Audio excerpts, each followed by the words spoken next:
And so I'd like to start today's conversation by first defining mental health and creating some clarity around what we're talking about here. Because I feel like, nowadays more people are talking about mental health, which is absolutely amazing and fantastic. But it's important for us to get an understanding of what that means for each person that this impacts, which is all of us, right? So when it comes to mental health for myself, I like to define mental health as the state of where you are, the point, you could say, in a spectrum that involves the two extremes, of course, one of them being severe mental illness, another being superb mental wellness. And your state of being is somewhere along that spectrum. And if you can answer a few questions about, how content you feel, how connected you feel to your reality, all of these things, you can kind of gauge where you are mentally speaking. So that's how I've been able to define it as, a point or a state of being that is on a spectrum when it comes to mental health. And I find that looking at it this way, as opposed to seeing it as, something that is more focused on only the self-care, mental wellness aspects, or something that's focused specifically and only on the mental illness aspect, doing so doesn't really give a full picture to the nuances that are really there. But I would absolutely love to hear about how you both define mental health. And Hakeem, I think I want to start with you to ask you, how would you define mental health? Got it. Yeah. So, well, as you mentioned, I do have my own personal journey around mental health, and I'll talk about that in a little bit. But for me, one of the things I like to have a perception, I really have a perceptual shift around how I viewed my mental health and mental illness. I was diagnosed with bipolar disorder back in college. And in this journey, I really realized that mental illness and mental health for me has been a access point for deeper healing. So how I've seen mental health on my journey now, / mental illness, mental health challenges, is that it's an access point and an opportunity for us to heal deeper. And I think we'll talk, I'll share a little bit later, but, I really believe that, our mental well-being is one part of us as a holistic beings, and I think what I've seen particularly through my mental health challenge, is that challenge made me look deeper at, my overall experience and journey as a human being versus being something separate and apart from my overall life and overall journey, but more so it being an access point for how do I even be a better individual. So that's kind of how I've seen really mental health in my journey, so thus far. Yes. I love that. I really love that. And I think just how you mentioned, we'll definitely get into what that's looked like and what's that evolved to for you. And Brianna, I really want to ask you as well, how would you define mental health? That's a great question. And I really love how you two explained it and how you captured it. I think you all hit up on all the points that I'm going to be mentioning now, but it really is an intersection of different areas of wellness and performance as a human being, right? So it's about the mind, it's about the body, the spirit, the emotions, even social factors. All those things come together to define our mental health. Often I hear a lot of people using mental health in a way that I find to be quite interesting. So sometimes I'll hear people say, oh, well, he has mental health, so, that's how he is, or she has mental health, so, she's not doing so well. And really mental health is something that we all have. And I think you both touched on that. It's not something that, oh no, I went to the doctor, came down with a bad case of mental health. We all have it every day, and it's on a spectrum, like you said. So it's about being at our most optimal level of wellness. But of course, there are times as well when our mental health isn't optimal. And that's when we might want to think about, okay, what can I do differently? Who can I reach out to? And how can I get myself back to my baseline? So that's how I look at mental health. Absolutely. And I'm so glad you brought up that, that very interesting example of mental health is not something that you come down with, right? You can't say I just came down with mental health, because we all have mental health and we all experience mental health in different ways and in different seasons in our life, right? So even then it could look different. So I'm glad that you mentioned that. I'm wondering, for both of you, what was your introduction to the importance of mental health?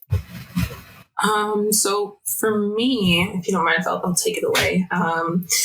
My introduction to mental health was, something I think for many of us who kind of are like a moth to a flame when it comes to mental health and advocacy. It starts with something deeply personal most of the time, at least in my anecdotal experience. And that started at home. That started with a family member who was experiencing some mental health concerns. And there were a lot of questions springing up around that. Why is this happening? What are they doing?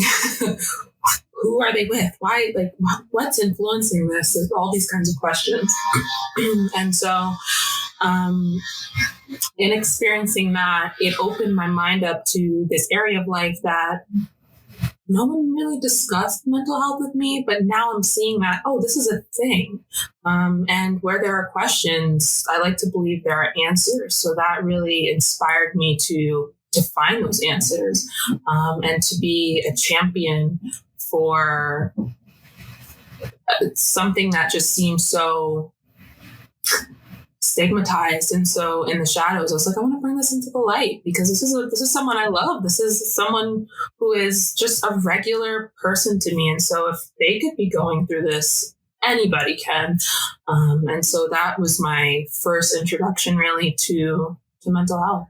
I love what you said, everything that you said about your personal experience and bringing certain things to light, which, I do believe that we'll definitely get into the whole stigmas that you mentioned before as well. But I also believe that oftentimes I feel like our challenges often become our message. I think there's a quote that says, your mess becomes your message. And I found that to be the case in my instance and in many people's instances. And I find that sometimes that mess, right, includes the experiences of those that we love, really motivating us to champion for certain things like you had mentioned. And I find it interesting that I say that, because now I want to circle back to Hakeem's experience, given that Hakeem, you were really my first introduction to the importance of mental health, being just very transparent about that. Because I think mental health wasn't really something that many people spoke about, especially as I was growing up in the different environments that I was in. Even though, in high school, I had friends who went through their own mental health challenges and struggles, no one really spoke about it as in the context of, this is my truth, my mental health. Right. My truth and this is my journey, my experience. Correct. This is what I'm experiencing. Yes. Correct. So, yeah, right. Valencia, as you mentioned, you and I met back in 2016. And at that time I was, 4 years into my journey, around doing the work that I do now. So, I was diagnosed with bipolar disorder back in 2000. I was a sophomore at Harvard University, and I had a manic episode. I didn't know what it was. I had all the signs, hallucinations. I saw Jesus. I heard cars talking. Wasn't sleeping very much. All the classic signs of mania: lack of sleep, seeing and hearing things that are not real. That lasted for the course of about 3 weeks. And thankfully it happened while I was on Harvard's campus. And thankfully my parents, my roommate actually at the time, who is actually a neurosurgeon now, talk about people living into their truths, right? He's a healer. He's a helper, healer for others. He called my family, and my family were from the islands. But thankfully, the stigma there did not prevent them from seeing that their son needed help. So like Melissa was saying, not Melissa, excuse me, Brianna was saying, it wasn't that other person, it was their son, their family member, and they didn't push it to the side, push it away, that they're bad, wrong, or broken for having a child who is experiencing challenges. They said, no, our son is our son and he needs help. So I went to the hospital, began taking meds. I stayed in the hospital for 2 weeks, came out, went back to school. I can't even imagine how I did that now, thinking about the weight gain I experienced like so many people do. The medication, the cognitive slowing, literally writing, not understanding or comprehending what I was reading. But I did make it through my first semester back, took 2 years off from college because of some complications, needing to rest and take care of my overall well-being, but didn't end up going back to school and graduating. And then went on to a little bit about my professional journey, went on to study counseling at Columbia, because again, I think part of me really wanted to understand what did I go through and how could I help others. So I pursued a path of counseling, worked as a counselor for a little bit, and worked in higher education as academic advisor. I've always loved tutoring and mentoring. Of course, Valencia, that's kind of how we met, in a mentorship role. And then in 2012, I decided to start speaking openly about my journey. I felt inauthentic. I was hiding. I felt like I was hiding. And speaking openly about what you're going through is not for everybody.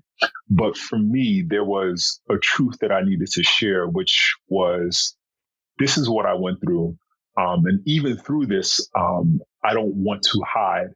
But, again, for me, my introduction to the importance of mental health and mental well-being was through my own personal journey, which still continues. And actually, I shared this now openly. I was actually hospitalized last year in a psychiatric hospital for the first time in 20 years. And I talk about that because I was in there for 3 days. And when I came out, I had the tools, I had the resources, I had the sense of acceptance that I needed help. And my family was around me to provide me that support and help, such that, 2 weeks later, I was already ready, sort of back in a grounded place where I could operate and be functional. And for me, the calling to talk about mental health is to say that, listen, we as communities of color, we as Black people, we're hurting and we can heal. And mental health is just an access, as I said before, access point for our overall healing and well-being. But we have to address it. We have to understand that it's real.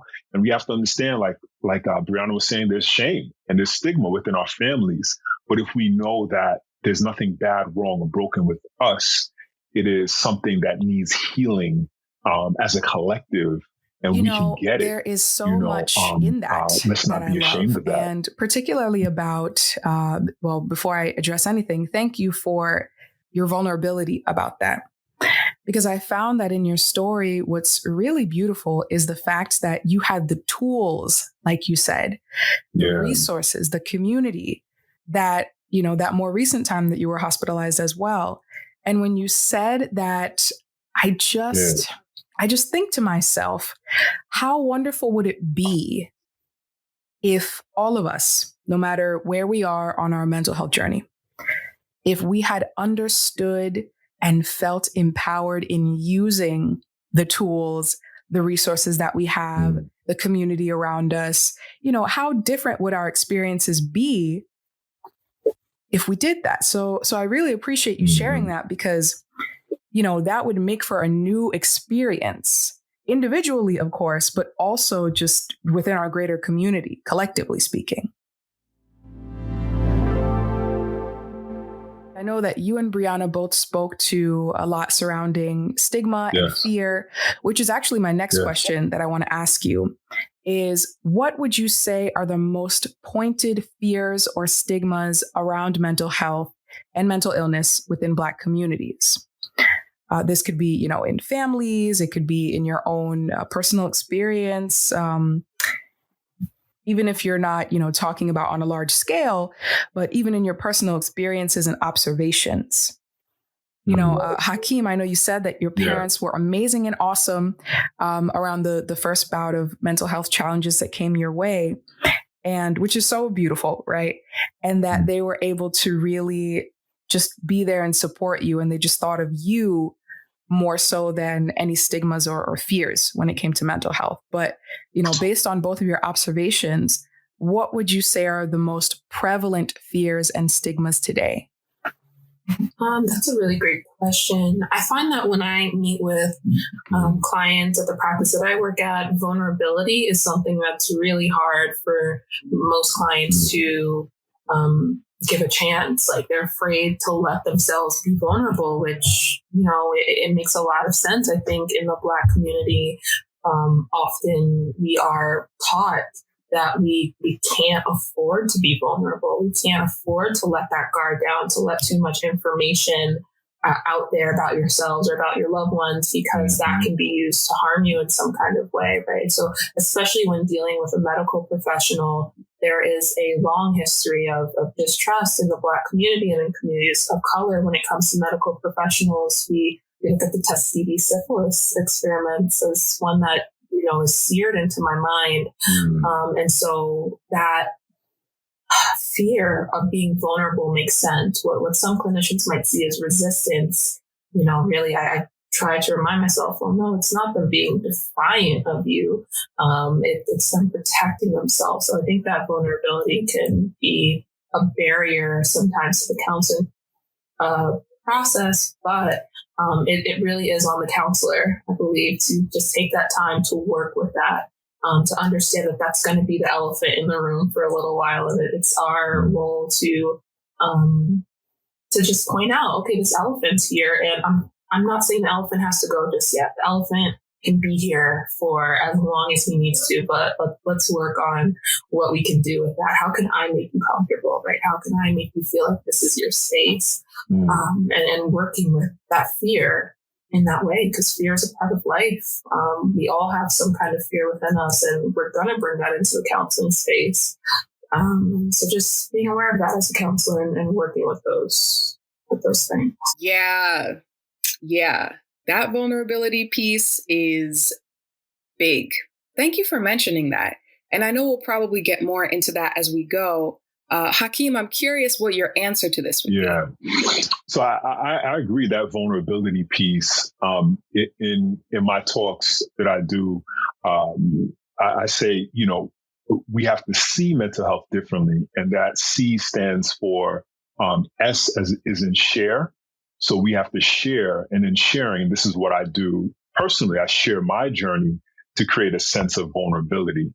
Like, listen, it's not just you. It's not just a family member. I think it might have been Brene Brown that says, secrecy and silence that continues to promote shame. So if we can share that and break that silence, that can begin to break and introduce that vulnerability, which is an access point to that healing. And then education. So once we share, we have to educate ourselves. There's a lack of information just in the broader public, but particularly as we mentioned in the Black community, we have to know what is depression, what is anxiety. You can't just pray it away. You can't, expect to smoke it away or drink it away. No, we need professional help. And here's what it looks like. There are categories of symptoms that if you experience lack of sleep, not eating so much, emotional, whatever it is, we need to be educated on. And for me personally, because I still experience highs and lows. And sometimes I have to do a check on myself. Oh, yeah, I haven't really been, my sleep has been off for a few days. Oh, yeah, I have been feeling like really sad about to cry several times throughout the day. Oh, yeah, that's right. That's some signs of depression or sadness. Let me take stock in what am I going through. But if I didn't have that information and education about what are the signs of depression, I couldn't even do a self-check on myself. And I could say, oh, I'm a man. I'm not supposed to be crying. I'm a Black man. I'm supposed to be strong. I'm the warrior. You know what I'm saying? But if I didn't have that information to say, no, this is you experiencing something that is a condition. Being a human being, you're going to experience a range of conditions. This happens to be one. Here's what it looks like. And now, because I have that language around it and understanding, I can empower myself, as we talk about, because I'm educated. And then the other piece around seeing mental health differently is equipping ourselves. So it's scary to be vulnerable. It's scary to then know what it is, but what the heck are you going to do about it if you do know something is wrong? So that's where what Brianna is doing in the counseling space, and I go to counseling as well. That's where the counseling comes in, the wellness tools come in, because once you open up that Pandora's box, what are you going to do with this generational trauma that we're carrying and we've received from our parents and our parents' parents? You know, what do we do with it? Because it is heavy to hold. If it wasn't scary, if it wasn't if it was easy, we would all be open to healing. So if we know that vulnerability is a key point for healing, if we know that we have to have the information and the right information in a way that we as Black people can receive it, and then if we can feel empowered by the tools, then I think we can see our experience of mental wellness and mental well-being differently. Absolutely. Absolutely. Absolutely. And I love everything you mentioned within that, because really, I found, in my own experience again, that when we don't know something or when we're not really knowledgeable about what's going on, that's when there's the most fear, right? That's when there's the most resistance. That's when there's the most wanting to protect ourselves because we don't know what's going on or what this is or how this will be perceived. Yeah. And so I really love what you said about empowering ourselves with, knowledge, tools, and vulnerability, which is an interesting thing to say.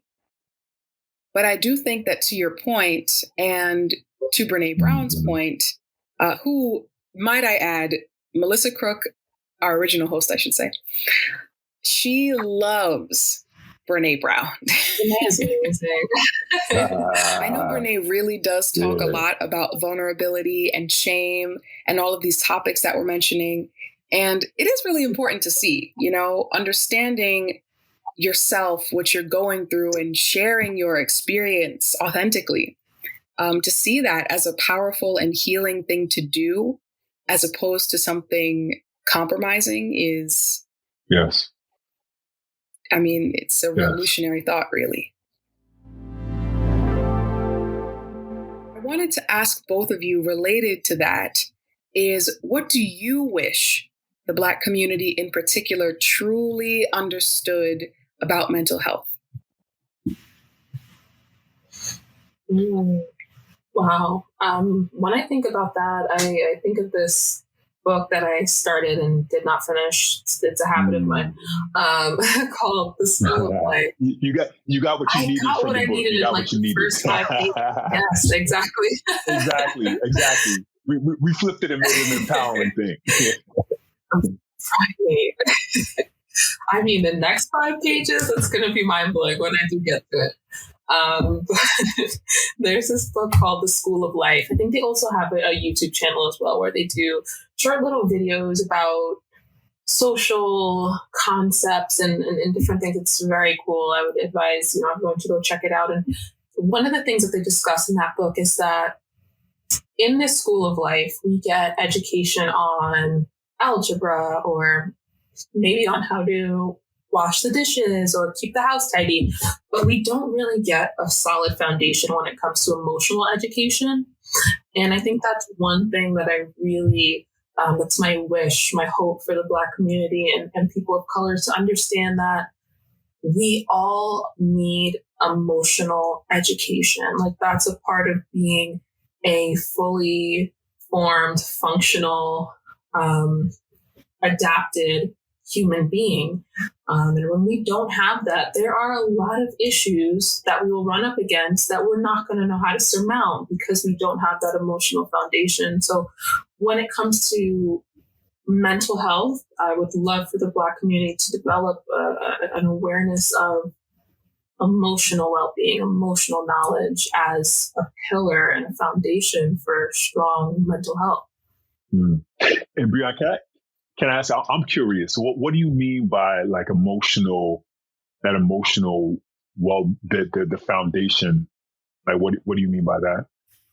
Yeah, great question. So when I think about that foundation, I think about distress tolerance, right? Being able to experience something difficult or upsetting and being able to work your way through that and soothe your way through that.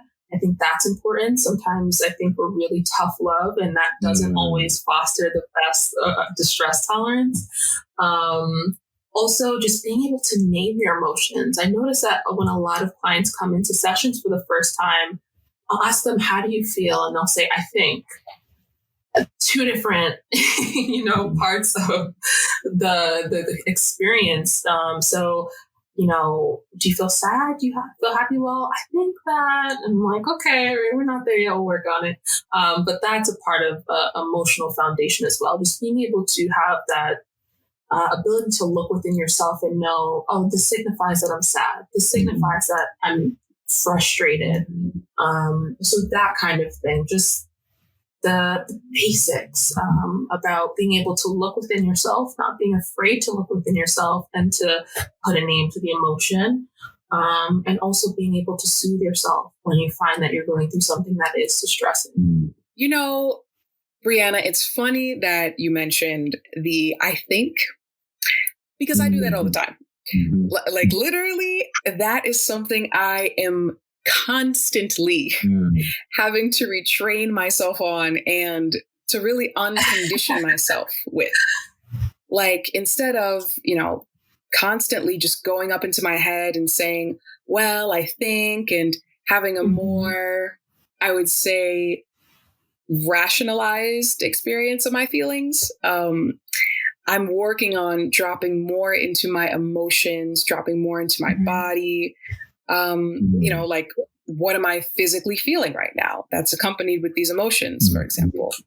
I think that kind of identification is really key. And I agree. I definitely feel that should be part of the education that we receive. Yeah, it's needed. And again, I do understand why that hasn't always been a key factor, because I think a lot of Black history has been about survival, right? And you could do without emotions when you're trying to survive. You just need to know if you're scared or not, right? Do I need to be angry or not? Am I afraid or not? And the rest kind of, can go by the wayside. But if we're looking at a timeline, a life, a legacy in which we can be happy and thriving and to enjoy life, right? We have to think about what we are doing when we're not allowing ourselves to have this emotional education or to just do the best that we can to show someone, okay, this is how I do it, right? Because each and every piece from each generation, we're going to look we're going to be so healthy in the future. It's going to be amazing, if we just keep building on this from generation to generation. I love that. I love that idea of each generation just progressively enjoying more acceptance and peace and emotional intelligence and all these different things, So thank you for mentioning that. And Hakeem, I want to rope you into this as well. I know you have a few thoughts on this. Yeah. And it's helpful, because I'm still learning, because I recently went back to counseling because, part of my journey was like, okay, I'm talking about it, so I'm good. You know what I'm saying? Like, I went through some of that. I'm good now. I took care of that. You know what I'm saying? Like, I went through that same space of wanting to get over and get by and look past, my humanity, which is I'm still going to have to work through shame, early, trauma, my overall well-being, whether or not I'm talking about my mental health all the time or not, I still have to tend to it. And I think for a while, I think doing the work that I did became almost a defensive mechanism to not look at my own healing journey. And Brianna, I love what you were saying is that it is a journey, and we are one part, like one stop in this eternal journey and this journey of our, legacies, or whether it's our children, our families, or our broader, an African diaspora. We are just one part of this continuum. And if we can look at it like, hey, and as I'm kind of riffing, hey, if I heal, I'm literally making it better for somebody else to come after me, and I think like knowing, and I think that, that's the thing that comes to me is that it's not selfish for us to heal. It's not selfish for us to take this time to go to counseling and therapy and to take care of ourselves. Right. And I think that survival mode probably, and literally, I know there's a lot of material out there on it, is built into our, genetics now, because we have been on the run for so long. Even thinking about energy centers, I know we're going to talk about that later, but energy centers, our first chakra, our root chakra, related to fear, but also stability. That is impacted by the emotions that our family, our mothers feel or experience around them while we're in the womb. So if there's a sense of anger, fear, shame that is around us, which we're all swimming in because we're human beings, and particularly we're Black people in this society, we're going to literally experience that, have that as our experience, being born into this human experience. So when Brianna is saying, yeah, it's because of we've been in survival mode for so long. Yes, even on an energetic level, it is being programmed into how we are experiencing the world. And that's something we have to uncondition. So what I would say is that, number one, it's not selfish to us to heal and look towards this future self that we begin working on now. And then number two is that, we've been, something I wrote down earlier is that we've been hurting for so long, we don't even realize that we're in pain. We don't even realize when we are in pain.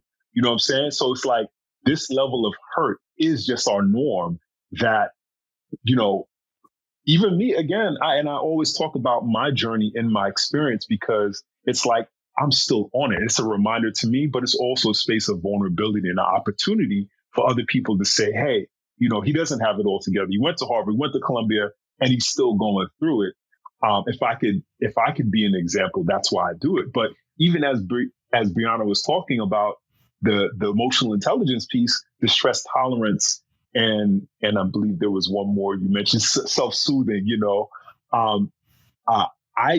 That's some of the things that I didn't even have the language to talk about. I didn't even know until recently that there is a nuance in how you take care of your emotional well-being, right? So if we can begin to say, number one, it's not selfish for us to heal. Number two, we have been in so much pain that, and we need to go on this healing journey. And if we educate ourselves and know that we're not crazy, we're not bad, we're not wrong, we're not broken, we are missing something. Something is missing that has us feeling in this place and being in this place.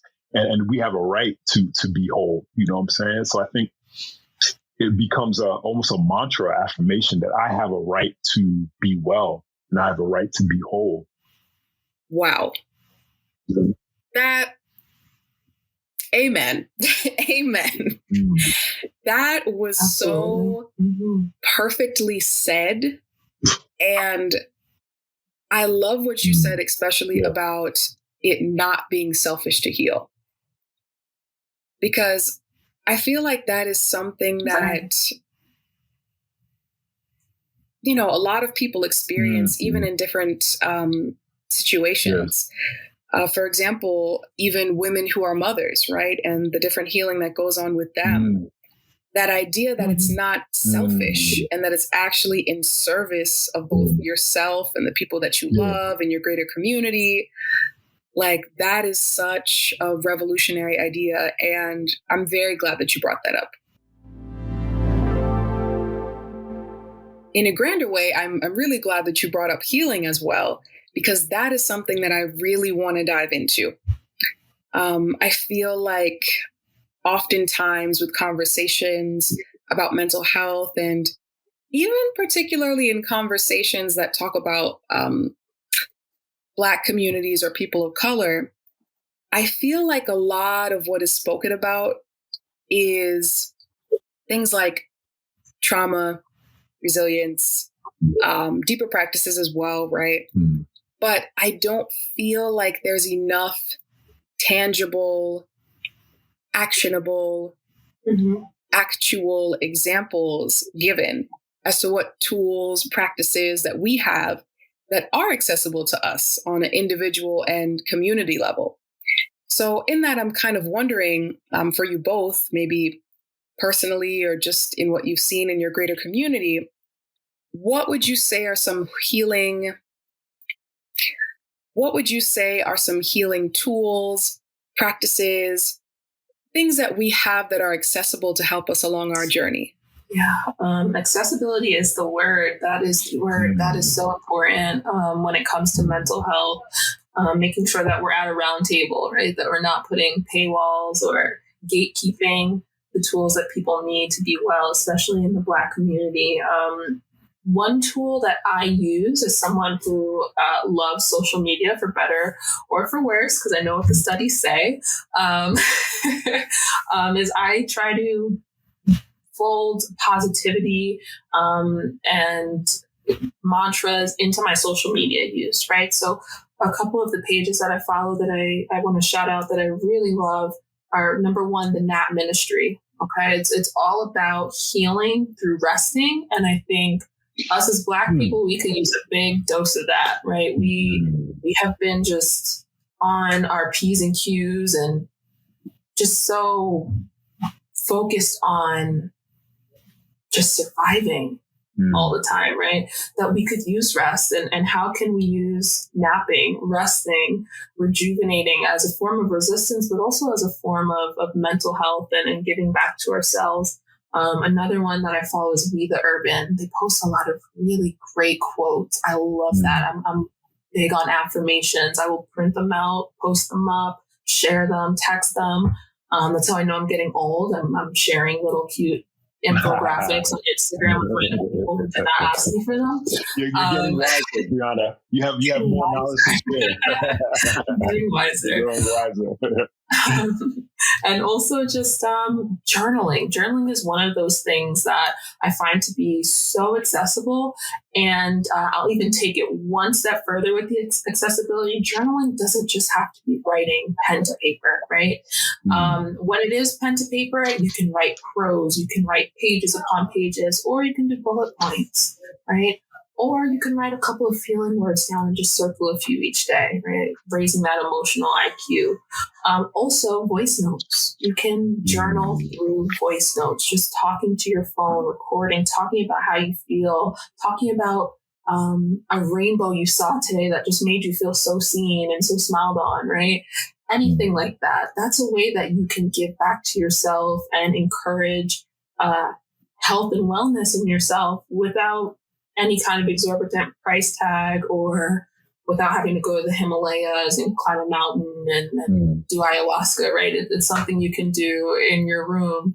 And I want to emphasize that these tools come from you. Everything that works because you're a part of it.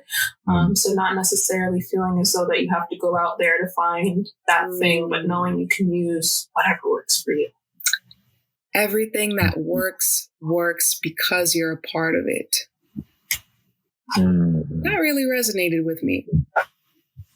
I love that. And thank you for sharing that because, journaling, I have to say, that is one of my favorites. I do all the forms of journaling, free writing, recording on my phone, recording videos, talking it out, because I find that for myself, sometimes just getting my thoughts out really helps, whether that be in a more written form or just externally processing, even with someone that's right in front of me, for example, a friend or family member, I mean to say, just having that space to do so, having a safe container to do so is so nourishing. I feel like in my own experience, that's exactly what journaling has been for me. So thank you for bringing that up. You're welcome. And if I can add as well, sometimes it's just really helpful to put it on paper. because I know I'm guilty of this. I love to worry. Like if I could get paid to worry, I would. We all be rich. Right. And so sometimes I really will challenge myself and I'll say, all right, write all your worries down on paper. And I'll find that usually it fits on a Post-it note. And that's helpful. I'm like, okay, this is not that bad. You know, I thought this would take up a whole entire legal pad. This took up maybe 3 lines on a Post-it note. All right, let me kind of like find a way now then to self-soothe, to step a little bit more into reality, then into the emotions of it. So journaling can provide that as well. Sometimes when we take it out of our mind and put it onto paper or put it into those audio waves, we can hear, see, feel that, oh, this isn't going to end my life. It might not even change it that much. I just have to find a way to work with the emotions and figuring out why that's coming up for me right now. I love that. Absolutely. I love that. I love that. Because I feel like there is something to just seeing what it is that you're worried about in front of you. Right? Because in our minds, we can make it as big and grand as possible. But when you just see it on this little Post-it, it's like, wow, this isn't the monster that I was making it out to be. Exactly. It's like the story my dad always tells me about when he used to live in Jamaica and people would be so afraid to walk at night. They thought they would hear ghosts and stuff in the bushes. Meanwhile, it's just like a cat running out of the bushes. And that's kind of like our thoughts, right? Like when they're in our mind, it's like, oh my God, this is the literal boogeyman. And then sometimes you put it on paper and it's like, oh, it was just a squirrel. That's okay. I can deal with that. That's really real. Yeah, Hakeem, I kind of want to go to your thoughts as well here. I love that. I think circling back, one of the things that Brianna also said was that you are part of the process. Without you, the process wouldn't work. You know, and one of my messages now is around personal choice. Personal choice. We don't talk about that enough. Oh my goodness, we don't talk about that enough. So let me let you talk about it. Personal choice. Personal choice for me, and as I mentioned, the first time that I was in the hospital, I wanted to go to a spoken word poetry show. So I had to make sure, I did everything to get better. And the second time, I talk about it very, very candidly because I know it's going to help somebody else. I was in the emergency room and I sat up and I said, this is not my life. There's more to my life than being here in this, hexagonal room. There's more. And I made the choice at that moment to ensure that I was going to get better and stay well. So the tool that I would say is that we all have is personal choice, whether we know it or not. That is a human right. That is if we want to go there, metaphysical right. Part of this universe is that we each and every single moment have a choice, period. That's what it is. And I can tell you firsthand that you do have that choice. And you have a choice. And the first part in healing is deciding that you want to heal and making that decision over and over and over again. And I'm not saying that, it's been rosy for the last, on my journey. It's not, because again, we are human beings. I'm a human being and I have to remind myself of that, because part of my journey is around perfection and letting it be okay that things are not perfect, So I would say the first tool, and I think it loops in with what Brianna was saying, is that if you don't decide, it's not going to happen. So the first tool is to know that you have the power to make the decision to heal. And then on a metaphysical level, once you set that intention, the things that you need will start drawing to you because you've already said, I'm ready to heal. And I don't know what it's going to look like, but I know where I am right now is not where I want to be tomorrow. And I would say that is the very first, I believe, in my personal opinion, very first and most basic tool that we have is our free choice and our choice. Yes, absolutely. I agree with that. And I think that is a missing piece in this conversation typically, right? Is addressing that personal free choice, that individual inspired action to want, Mm-hmm. to want and to go towards what is different, right? I think that, Brianna, you may have said something before about like where there are questions, there are answers. And I find that, within this context, when you are willing to ask the questions and seek for the answers, right? I find that just what Hakeem had said, the answers make themselves available.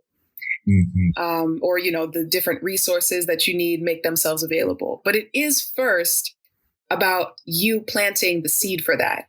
Yeah, I love that. Yeah, I really love that so much. And I think that is such a key Yes. thing to empower the individual and to empower their own, sense of free choice, sense of agency, I want to say, for their well-being. And I feel like that is key and something that we need to talk about more. And on the topic of what we need to talk about more, I feel like when we have these conversations, and this is understandable, but we tend to talk about healing through what I would call the shadow or the fog, right? Healing, of course, can be done through really diving deep and going into, the crux of things that are challenging for us, which is absolutely amazing and definitely how we heal. No doubt about that. But I find what is not spoken about as much, that I would argue is also a part of our lineage,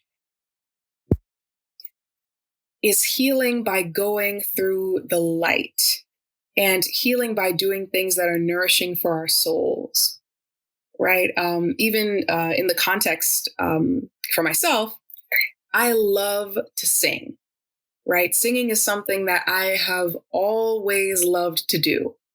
And I found that for me, when I'm singing, no matter what I'm singing about, I could be singing gibberish for all I know, but it is very much healing for me. And it's something that is part of my joy, right? As much as it may even be expressing my pain too, right? Depending on what I'm singing about. It's a part of my joy and a part of how I'm releasing and moving through something.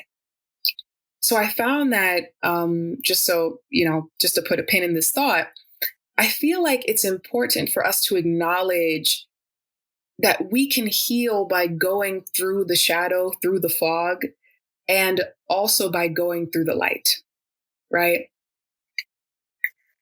That basically anything can be a part of our healing journey. Anything that's a part of our experience can be part of our healing. And I want to pivot a little bit because I want to expand this conversation in sort of a unique way. I wanted to ask you both, for people who are considered allies or just people outside of our experience, right? Or, even what we're going through on an individual level, people that just have a different experience than us. How can they really support us in a way that feels authentic, empowering, and significant?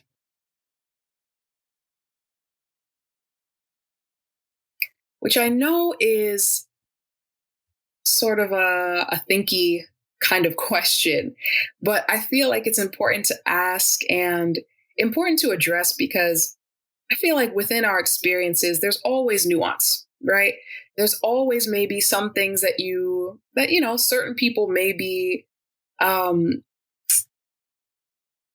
not able to understand as fully as people who are going through the same things that you are, right?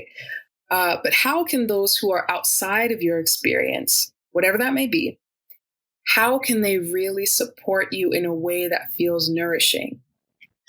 Yeah. I think when you talk about layers. I think we have to go to the layers, as the name of the podcast is that I think there are layers.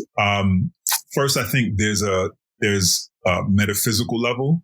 There's a societal level, cultural level for how allies, quote unquote, allies can help. I think first on the metaphysical level is that we are literally all interconnected human beings on an eternal progression, celestial journey, right? So we're literally souls having a human experience. And I think number one is acknowledging that I am no different from you, on a spiritual level, that your healing is my healing, right? And then if I heal as an individual ally, then that is going to facilitate your healing. So number one is not saying that I am separate from you, but if I heal myself as, ally, I am then empowering you to heal as well. So that's the first thing, is the individual and the spiritual healing, being that we're all interconnected. I think on a societal level and cultural level is that acknowledging that there is privilege. There's levels of privilege. I have levels of privilege. I went to Harvard. I went to Columbia. My dad was an accountant. My mom was a nurse. And because of that privilege, as Brianna was talking about, I had access to tools and time and space to heal. And those are privileges that I had. And we have to acknowledge that the dominant culture, there are specific things that have been done and created for folks to have privilege, whereas others do not. So that has to be acknowledged, that I have gotten these things because my ancestors, because this society has been designed for me to have these things. That must be acknowledged as a fact. So it does not become, I'm giving you a handout, or I'm helping you out. No, this is a necessity, because I have received these things built upon things that my ancestors did, which put me in a position that has given me more, built upon that you are being given less. So it's just a fact.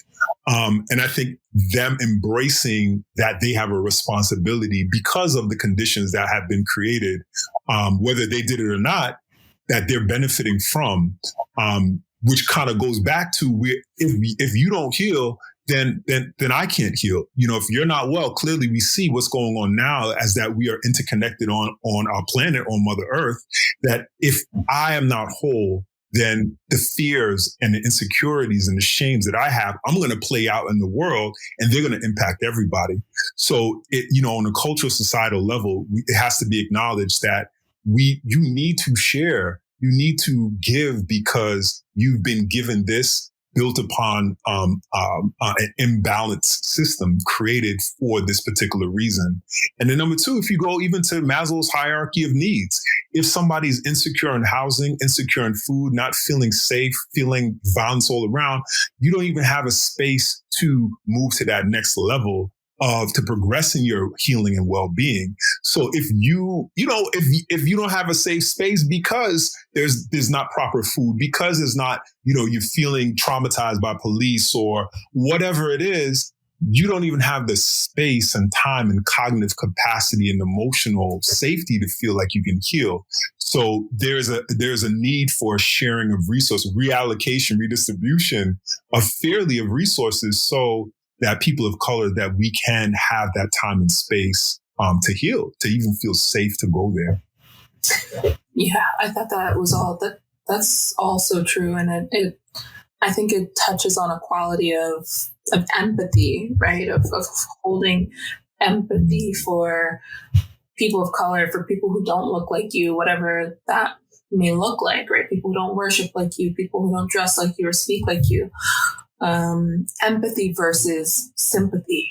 I don't think any of us really need sympathy. I don't need you to feel bad for me or to pity me in my journey, right? That is the opposite of empowering. But I think we all need empathy. We all need to know that we're connected in this human experience together, and that we're fellow travelers with each other. Right? That we're all at a round table. So anybody who's looking to be an ally, And anyone who is looking to be supportive in whatever capacity they can, just continuing to grow your capacity for empathy with others. And again, shout out to Brene Brown. She has a really great analogy that she uses for that. Where you can like imagine that you're in a pit, right? Imagine someone's in a pit, and sympathy is you kind of just leaning over the edge of the pit and saying, "Hey, sucks to be you. Sorry you're down there." You know what I mean? Whereas empathy is getting a ladder and climbing in that pit with them and being like, "I've been here before. I know what that's like," right? So the difference between how we show that to someone and when you're showing empathy versus sympathy, that really is such a touching and cathartic moment that it will be felt. It will be appreciated by the people around you, because they will know that you're not there to grandstand or to be above them, but to just be in that pit with them and be like, "Man, I'm sorry I've been there. I don't know what to say, but I'm here for you." Right? That goes a really, really long way. I love that. And I agree with you, that idea of empathy as opposed to sympathy, or opposed to pity, rather. Because I feel like empathy is definitely a more empowered form of connection that allows you to really listen to someone and to see that person, to see what they're experiencing in a way that's, connected to you and your own experience as well. And Hakeem, to what you said too, if you're not healing or doing your own healing work, right, that is also contributing to the whole. But I'm glad that you both brought that up, because I feel like that's very significant. And I bring up allies in general because I know that there's a lot of talk about, allyship and all these different terms, the more that we get into different social justice issues. But I think it all comes back down to that idea of being empathetic, and that idea of seeing, the person across from you as you, for lack of better words, right? Like seeing this person as a mirror of you, as an aspect of you in a way, and having empathy for them in a very intentional and empowered way that allows for both of you to grow. So I appreciate you both for mentioning that. I want to pivot a little bit now to more of your individual experience that also might shed some light on just who you both are as people, but also may give some tips for our audience. So the first thing that I would like to speak to you both about is the intersection between the physical, mental, and emotional health, right? And how those are all connected to one another. I would love for you both to speak to your own experience here, because in my own experience, I have found that mentally, like if I'm not in a good place mentally, it's like everything else is just immediately affected. Like physically, I'm feeling things, emotionally, a lot is going on. And conversely, when I'm feeling fantastic mentally, it's like my skin is clear. I'm walking on water. Like I'm great, right? Everything's fantastic.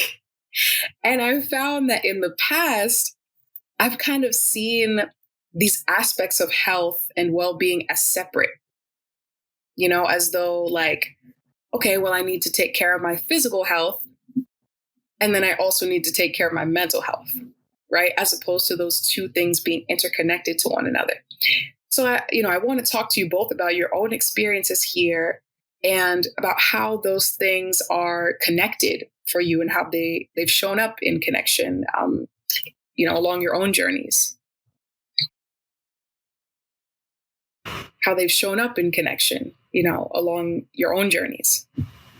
Yeah, that's a really, that's a great thing to point out, because I think, like you said, even with myself, I can imagine that there definitely was a time where I thought that as well. But it is true that physical, mental, emotional, they're all very connected. I think sometimes we trick ourselves into thinking they're not, because it might give us a little bit more a sense of robotic control over ourselves as human beings. But exactly like you said, if we're experiencing pain, right, that can cause mental anguish, right? A lot of people who have chronic illness, that can be a huge component, how those two things interplay, right? So if I'm having a bad pain day, that can cause a lot of mental distress for me. I just might not feel like myself. I might not be able to socialize with my friends.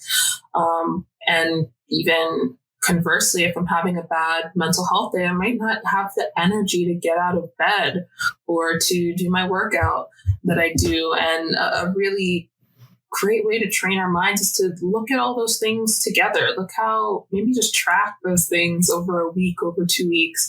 Okay, how am I feeling physically this morning? How am I feeling mentally? How am I feeling emotionally? And just kind of see how those run together.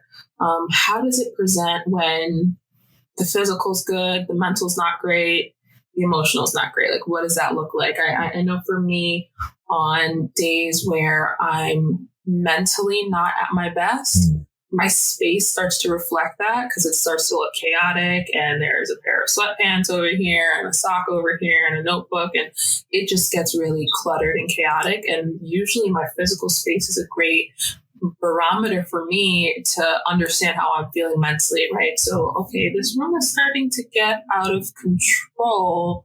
Where have I felt out of control in other areas of my life recently this week? And it usually correlates. Oh, right, that project that I have due for work has really been stressing me out. So I've been losing time as it relates to cleaning things up, and that's why we're here.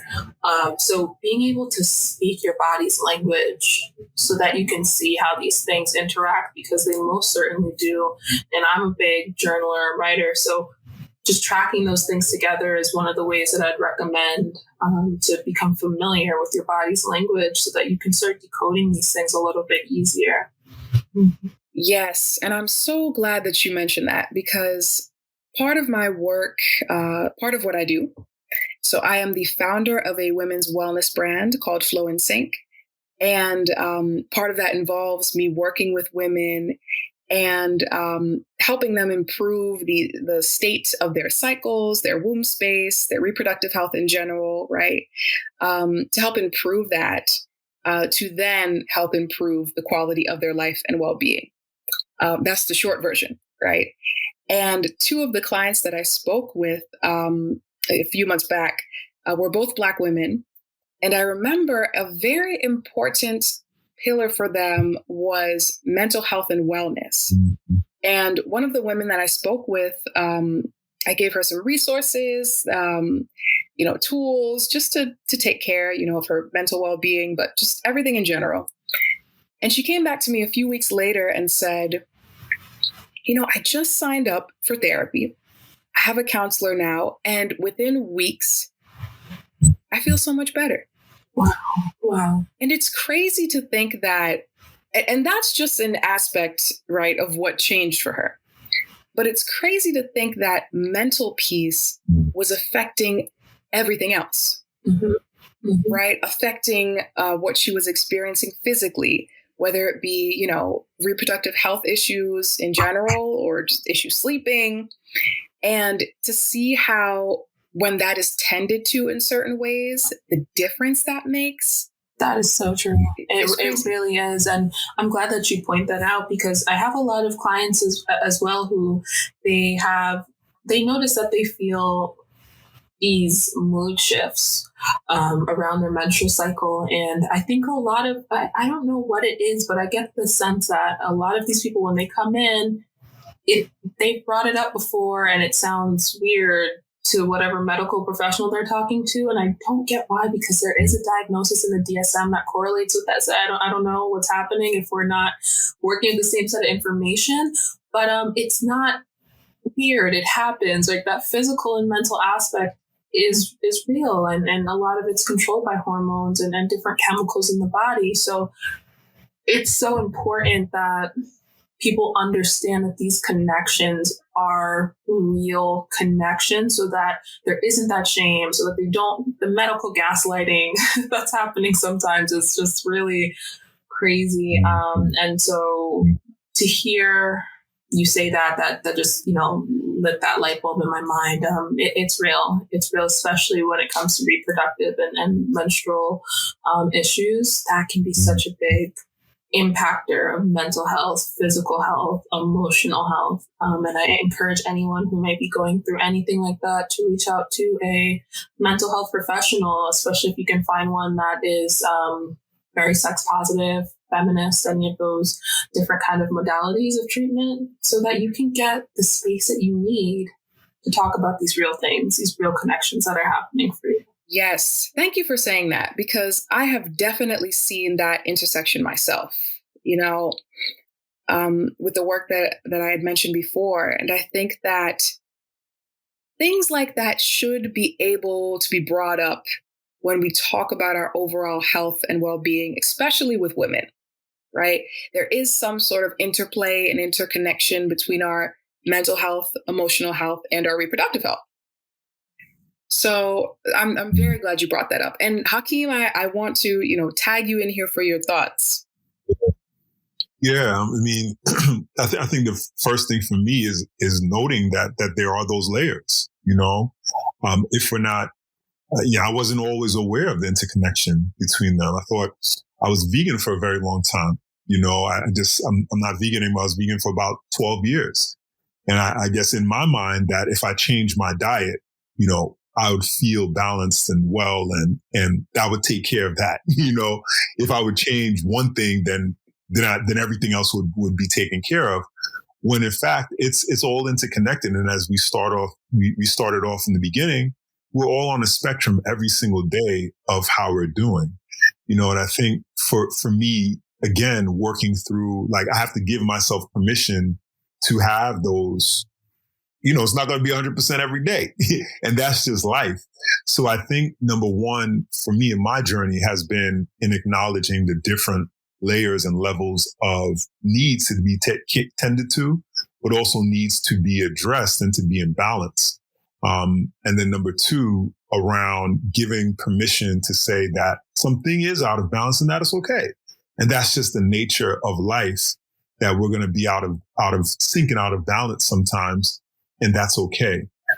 So the giving of permission, and then also that, and I love what you said, Brianna, being mindful enough to know that everything is speaking to me. And if my environment is saying, the sink full of dishes, that's not always full like that. What's going on? Oh yeah, this, that. Maybe I missed a couple hours of sleep the night before, the day before. I was stressed out with the meeting. So noting that it is interconnected is such a big part of my journey, and continuing to be part of my journey. And then also, that as an offering to others is knowing that it's all connected, and it's okay if it feels like it's getting out of balance, because, that just give yourself permission for it to be that way. Yes. I love that, because you both spoke so well to accepting the different layers and aspects of yourself, where you are in each day. And that is a big part of this podcast, right? The Feel podcast, Finding Empowerment, Embracing Layers. Stars, A+, you guys are on it 100%. So thank you so much for sharing that. And to that point of, taking care of ourselves and just being real with where we're at, I'm wondering what self-care looks like for both of you in this particular season of your life. Yeah, self-care now is around, many things. Again, looking at those layers, physical, making sure I'm getting my workouts in, whether they be yoga, gym, outdoors. I've spent a lot more time outdoors, at least 5 times a week, going into nature, going into parks. Very fortunate and privileged to have open space around us, around me. So going into nature and really reconnecting, it's just like, I feel like a whole new person once I leave the by the lake, by the pond or whatever. It's just such a rejuvenating, reconnecting experience. So that's been a big part of my self-care, daily journaling, daily meditation, energy work, doing chakra balancing, music. So just giving myself the permission to say I want to feel good, and that's my right to feel good, and looking for ways to do that on a daily basis and have that toolkit. Yes, I love that, especially because I've been loving being outside too. So that is amazing. And Brianna, what about you? Yeah, I there was some overlap there. Me as well, with going into the outdoors and just taking a walk on a nice sunny day. Lately, I've been taking pictures of the different flowers that I see, or if I see any pets in the yard that don't look too vicious, like they're about to burst through the fence and attack me, I'll take a couple of pictures and keep it going and just do that. So again, kind of going back to what we were saying before, blending that physical aspect with that mental aspect as well, right? So getting some time in to stretch and move my legs and get some fresh air, but it's also very cleansing mentally. I am really into candles as well. So I'm always lighting candles and doing that. I started making candles recently. So it's going on into a whole new level now of candle love.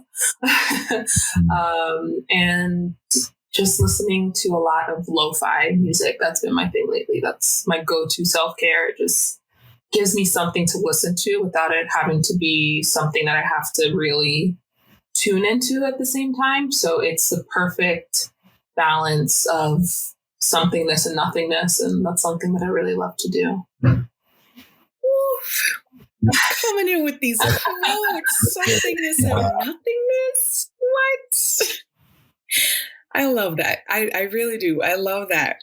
And I get what you mean, just chill vibes, candle on, zen.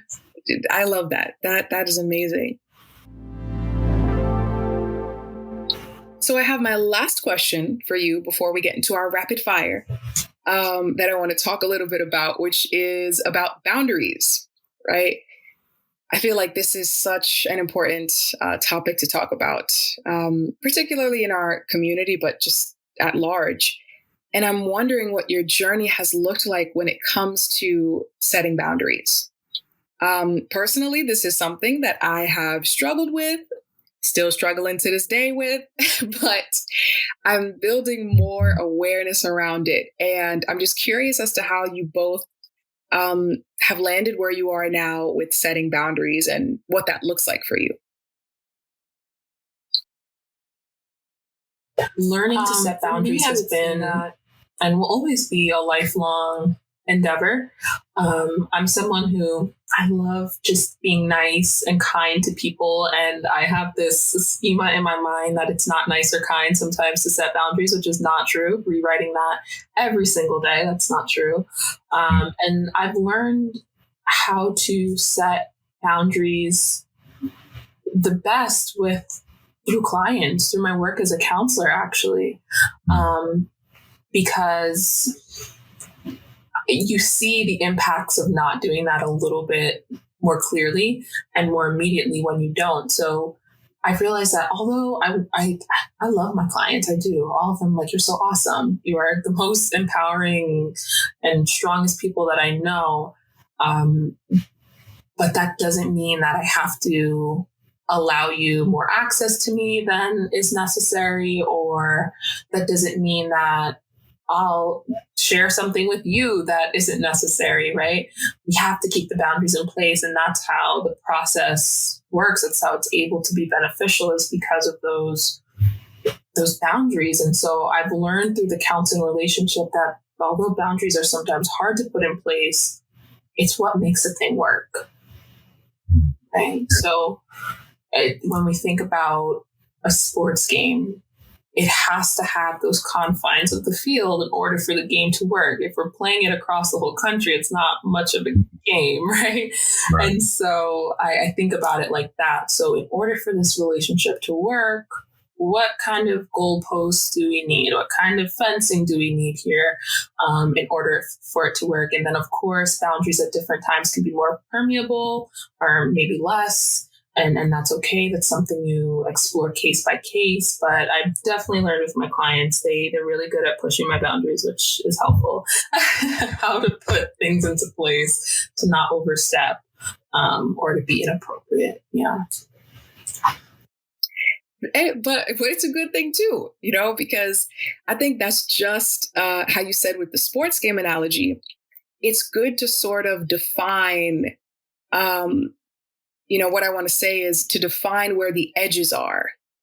I think that's really important to do that. And Hakeem, I'm wondering what your journey has been like with that too.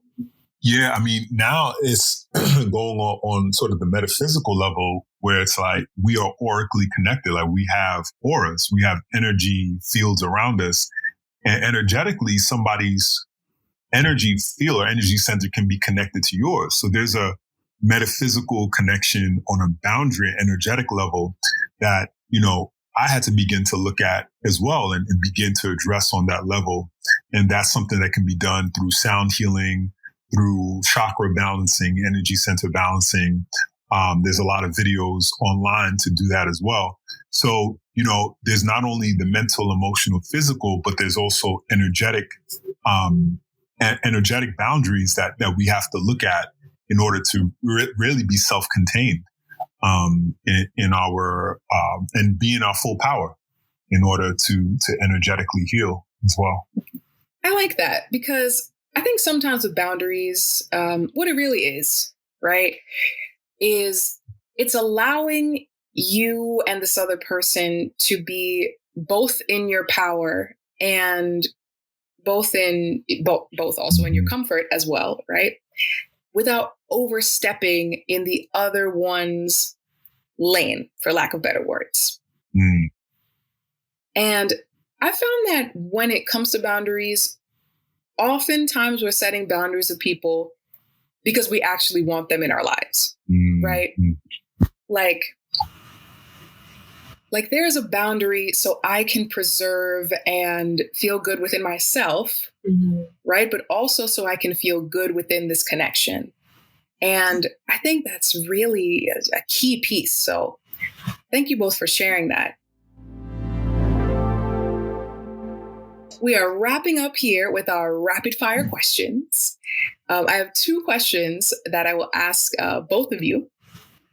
And my first question is, what are 5 activities that nourish you?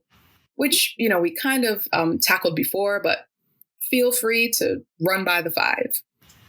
Ooh, okay. I'll give my 5. I have a couple in my head. For me, interior design is one. I love to decorate my space.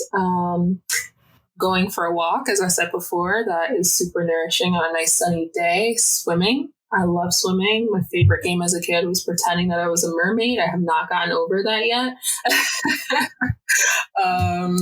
I love fashion. Fashion is very nourishing to me, even if I don't feel good on a bad day. If I put on a good outfit, that is liable to change. And then lastly, number 5, I'm going to say listening to audiobooks and podcasts. That's really nourishing. I love that.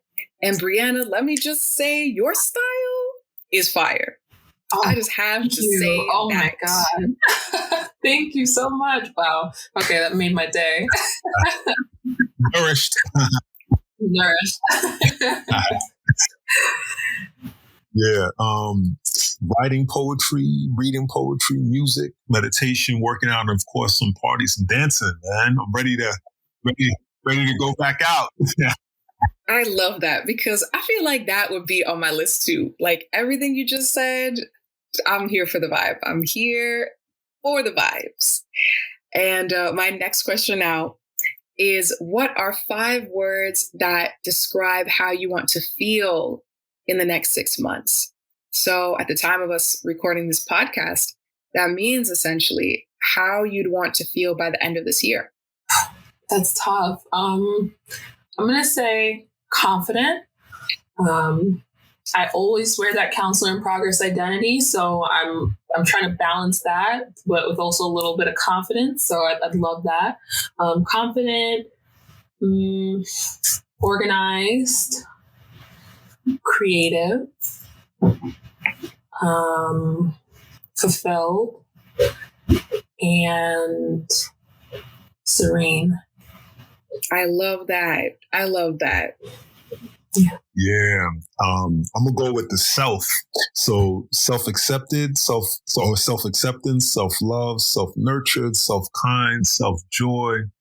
If we can't give it to ourselves, we can't give it to anybody else, So just the self, man. Mic drop moment, bringing it back to the self. We love to see it. Well, thank you so much again, Brianna and Hakeem. Thank you for being here. Thank you for showing up and speaking so authentically. Because honestly, this conversation, it's been inspiring. It's been impactful.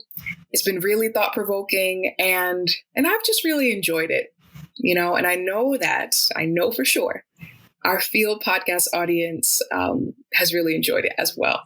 And I am more than certain that what we talked about here today will serve for some food for thought for a lot of people, right?